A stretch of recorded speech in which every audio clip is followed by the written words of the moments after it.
ایک صاحب نے مجھ سے سوال کیا, بڑے وہ پریشان تھے کہ یار یہ کیا بات ہے, حدیث میں آتا ہے رسول اللہ صلی اللہ علیہ وسلم نے ارشاد فرمایا کہ اللہ تعالیٰ نے ایک کتے کو پانی پلانے پر ایک فاحشہ عورت کی مغفرت کر دی. کتے کو پانی پلانے پر مغفرت, ساری زندگی گناہ ایک کتے کو پانی پلانے پر کیا کر دیے. اور دوسری طرف حدیث میں آتا ہے کہ ایک بلی کو بھوکا مارنے پر ساری نیکیاں. ارے وہ مشہور حدیث ہے نا, ایک عورت نے بلی کو باندھ دیا, نہ کھلاتی تھی نہ پلاتی تھی, وہ بلی بھوک سے تڑپ تڑپ کے مر گئی, اللہ نے اس کو عذاب میں ڈال دیا, ساری نیکیاں ضائع ہو گئیں. ایک اب وہ پریشان کہہ رہے ہیں یار وہ تو بس گویا وہ یہ کہنا چاہ رہے تھے ادھر تو ایک اندھی ہے, بس اللہ جس کو چاہے اٹھا کے جنت میں ڈال دے, جس کو چاہے اٹھا کے بخشش پہ آئے گا تو ہماری ایک نیکی قبول کر لے گا, اور اگر اس نے عذاب ہی دینا ہوگا تو ہماری ساری نیکیاں دھری کی دھری کوئی ایک گناہ پکڑ کے ہمیں کیا کر دے گا, جہنم میں. تو ان کے لب و لہجے سے لگ رہا تھا کہ عمل سے کیا ہو رہے ہیں, وہ پیچھے ہٹ رہے ہیں.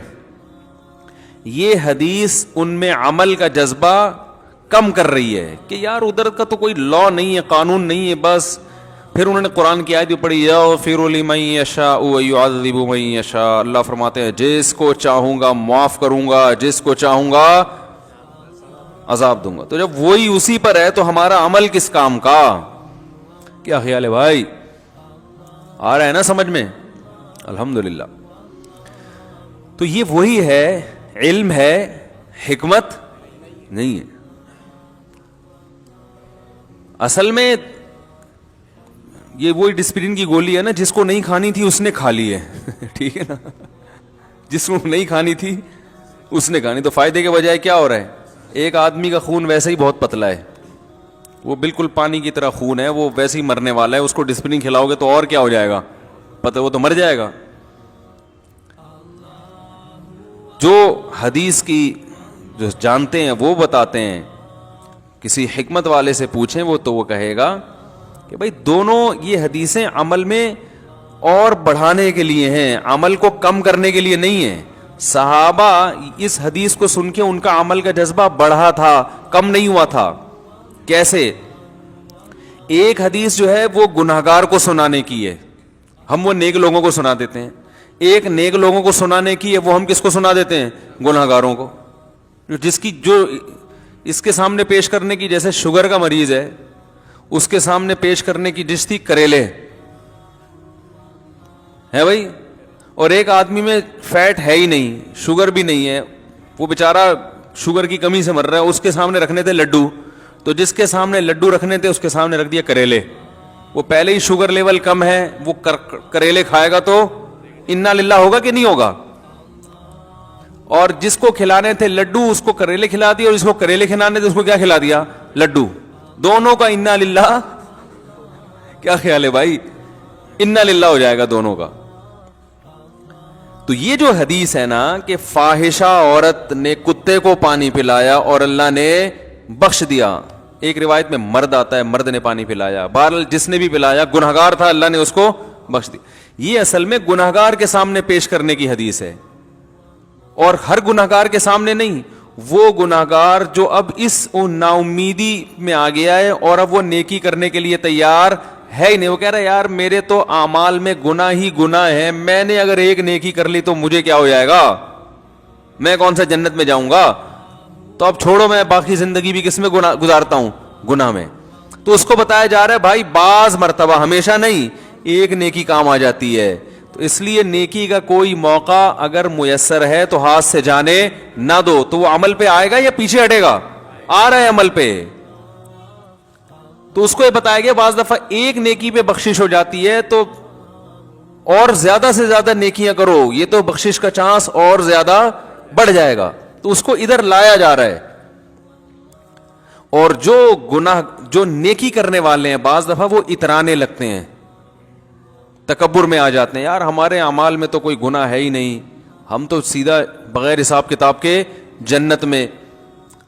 تو اب جب بغیر حساب کتاب کے جنت میں جائیں گے تو ہم نے 2-4 گناہ کر لیے تو کیا ہو گیا, ہم نے اگر اس کی جیب سے پیسے نکال لیے, ہم نے تو سارے ماشاءاللہ وراثت بھی نہیں کھائی کسی کی, اور سارے ہمیشہ ایک نمبر رہے. آج اگر ہم نے کسی کو چونا لگا دیا, 150 روپے پان گٹکے کے کسی کے کھا لیے, آج ہم نے اگر ایک دفعہ سٹا لگا لیا تو 2-4 گھونٹ پی لیے تو کیا ہو گیا؟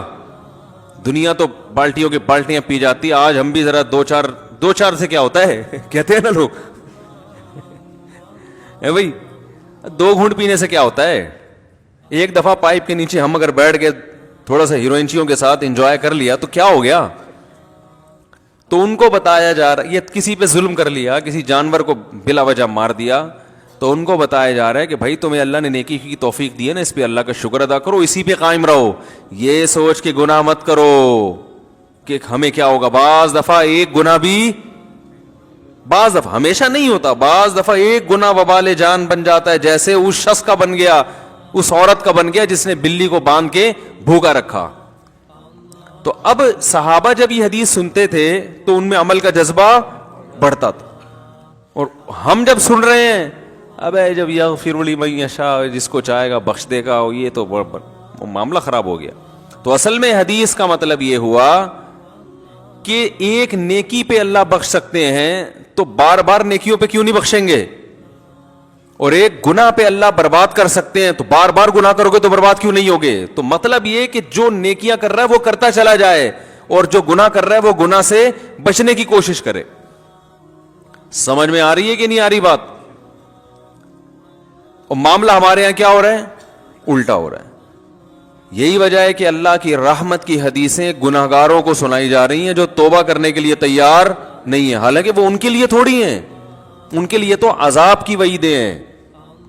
یہ جو آتا ہے نا لا تقنطوا من رحمت اللہ, اللہ کی رحمت سے نا امید مت ہو, یہ ان کے لیے ہے جن کا آگے قرآن میں تذکرہ ہے. وَأَنِيبُوا إِلَىٰ رَبِّكُمْ, کہ اپنے رب کی طرف متوجہ ہو جاؤ. وَأَسْلِمُوا لَهُ, اپنے آپ کو اس کے حوالے کر دو. ایسے گنہگاروں کو کہا جا رہا ہے کہ اب آ جاؤ, اب اللہ کی طرف آ جاؤ, ماضی کو بھول جاؤ.